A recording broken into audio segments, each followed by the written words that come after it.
Hey guys, so Nintendo just showed off a new trailer for what is really a very old Kirby game. It's been in production since the GameCube era, but has always gone unreleased. And now it looks like we're finally getting it.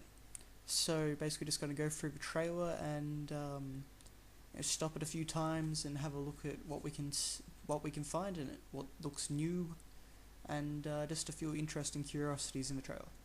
So let's get to it. Alright, so we can see that Kirby warps in just like he did in the old games, like Kirby's Adventure. He flies in on the warp star, it smashes on the ground and breaks, and then off Kirby goes. Now, just in this first screen, we can see a few things. We've got an interface, so at the bottom left down there, you've got a picture of Kirby with a star, and what I assume to be his health bar. And then in the top left, you've got something at the very top. I don't exactly know what it is. Some items you've got to collect, or some bar that you charge up, maybe something like that. Then underneath that, you've just got a little pink ball with a number next to it. So I presume that's Kirby's lives. And then underneath that, you've got a star with numbers next to it. Now, from what I can tell, you, like in the Kirby 64 game, you collect star bits, and you can see one to the left of the screen on this shot. And and I presume when you get 100 of them, you get an extra life.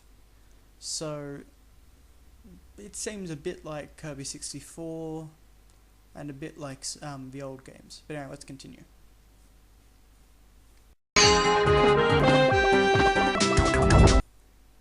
Okay, so a few things once again. We saw that Kirby ran past a sign, and the Kirby above it, I don't know, pulled out a circle or something. I'm presuming this is just part of the tutorial level, and you know, so basically go right or dash right or something along those lines. You can see, and you're about to see, that the pillars in the background fall down, so we're seeing a bit of background foreground play, a bit like in Donkey Kong Country Returns, so that's nice to see. And also you can notice in the bottom left corner that Kirby's icon changes, the one next to his health bar, when he's got a power. And specifically it actually says the name of the power. So if my Japanese is correct, it says Sword,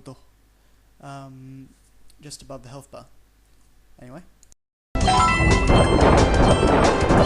Alright, so here we have a new enemy. It's basically a giant Waddle-Dee costume, which is piloted by 3 normal sized Waddle-Dees. Also notice that as Kirby walks past the little flower, it actually changes and moves against his movement. It changes from a white flower to a pink flower.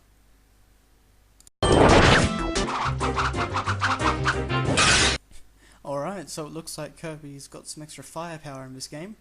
I'm gonna say that he probably can pull off some sort of combo move or something like that. Once, maybe once that bar in the top left is charged. Don't really know, but it's pretty interesting nonetheless. Also note how he also destroys the platform that all the Waddle-Dees are standing on, in addition to the enemies.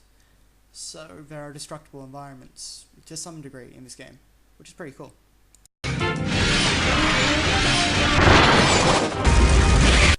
Okay, so I think here we're seeing another one of those ultra combo moves, like we just saw with the sword.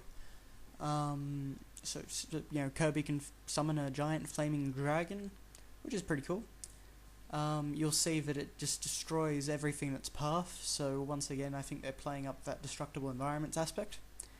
And you can also see that we've got the traditional mushroom enemies from the old Kirby games, standing on top of the tree stumps and blocks, but naturally the dragon destroys all of them.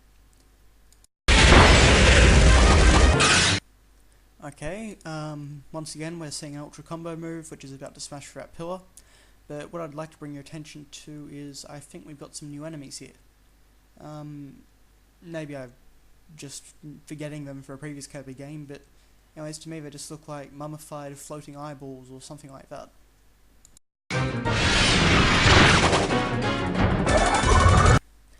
Okay, so I think the main thing about this game is that they've really amped up Kirby, because as you can see, his sucking ability is very powerful now. You can actually suck in what I presume are destructible platforms and that sort of thing, in addition to multiple enemies at the same time.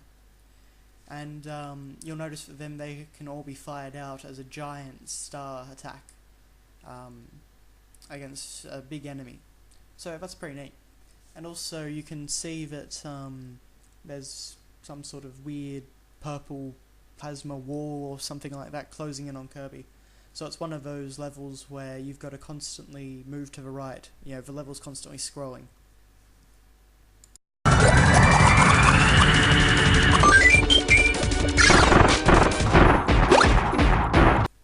Alright, so here we've got what is, to my knowledge, a brand new power-up.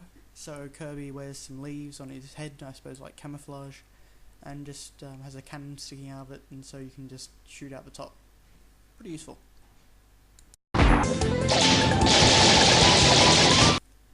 Okay, so here we've got another new power-up, this one called Whip, so I guess it turns Kirby into a bit of an Indiana Jones style character. We saw a pretty brutal whip combo, so that was pretty cool. And I'm pretty sure that yellow enemy with the giant eye is a new enemy as well. I went back through Kirby 64 and some of the old games, and I don't think I've seen him in a Kirby game before.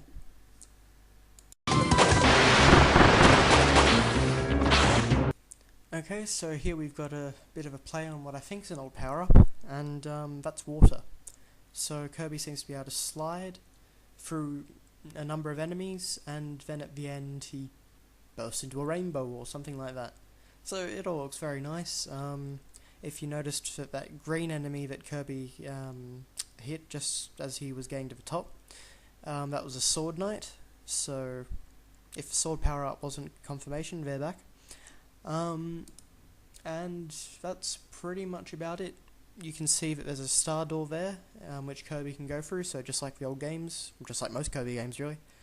And I think that's it for this trailer. Okay, so thanks for watching. Looks like a pretty nice game. We see a number of environments, a number of new abilities for Kirby, bit of a power up for Kirby, so it should be fun whenever it comes out. Okay, so thanks for watching, guys.